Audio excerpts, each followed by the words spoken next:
So check this out. This is the cover of a really fascinating Russian book called The Healing Power of Pyramids. And it claims to be a practical guide for unlocking some pretty ancient secrets for our modern health.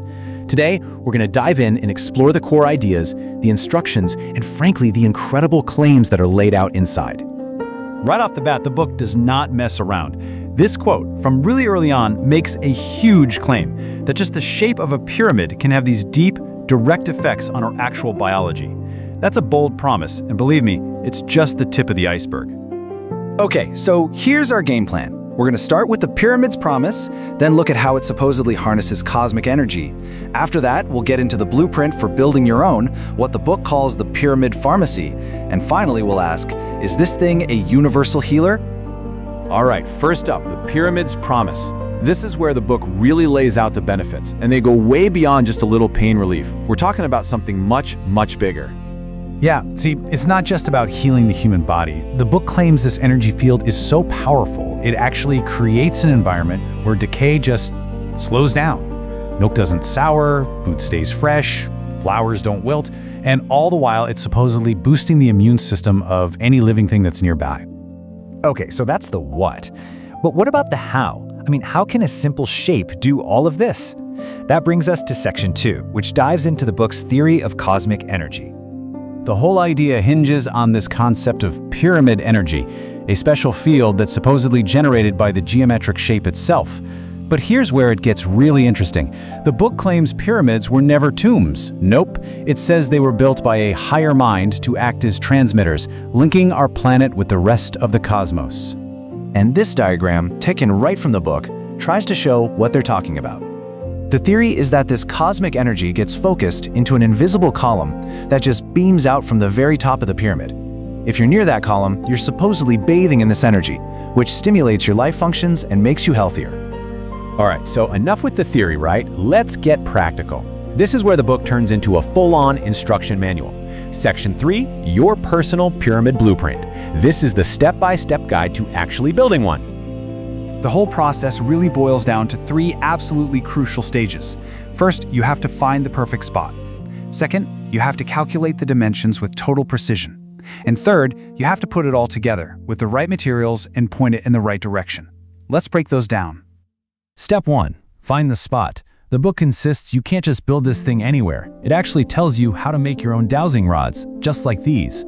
The idea is you walk around your property, and when the rods cross over each other, bam! You found an energetically good spot to build your pyramid. Step 2 is all about the math. And the book is absolutely adamant about this. Your pyramid must be a perfect miniature of the Great Pyramid of Giza. That means its proportions have to follow the golden ratio. If your math is even a little bit off, the book claims it's just not going to work. It's useless. So what does that math look like?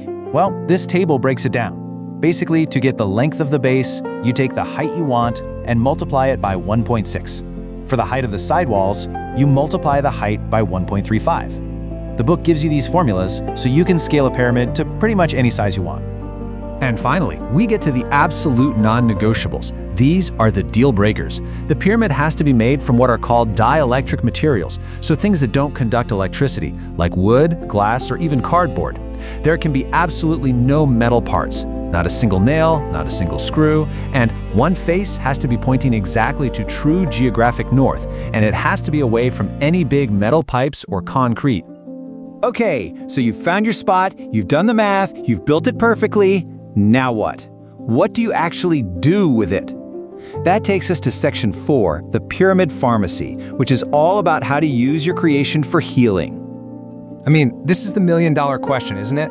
It's one thing to build the structure, but how do you turn it into a tool for therapy? Well, the book lays out a few different ways. One of the main things you're supposed to do is charge stuff. You can see in the diagram on the left, you're meant to put things like water, salt, or herbs inside the pyramid on these little stands. The idea is that the pyramid's energy field infuses them with power. Then, the book gives you tons of specific recipes, like the ones on the right, for using these charged ingredients to treat all kinds of things. But what's really wild is how precise this is supposed to be. Placement is everything. According to all the diagrams in the book, the spots with the most energy are at exactly 1/3 and 2/3 of the pyramid's total height.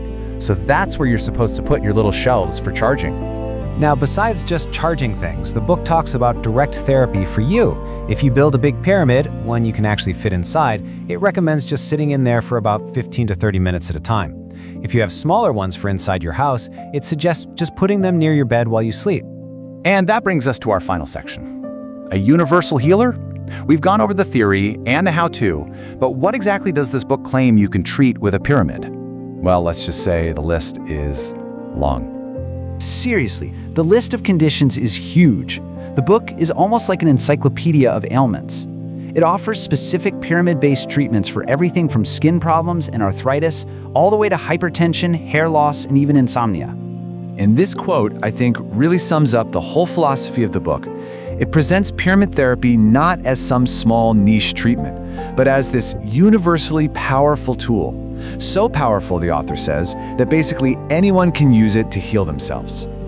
So, just to be perfectly clear, our goal here today was simply to present the concepts just as they're written down in the source material. We've just been exploring the belief system that's detailed inside this one particular book, not endorsing or validating any of its claims. Which leaves us with the big question the book itself asks. Does an ancient shape really hold a secret to modern health? The text we've walked through today would argue absolutely. But in the end, that's a question you'll have to ponder for yourself.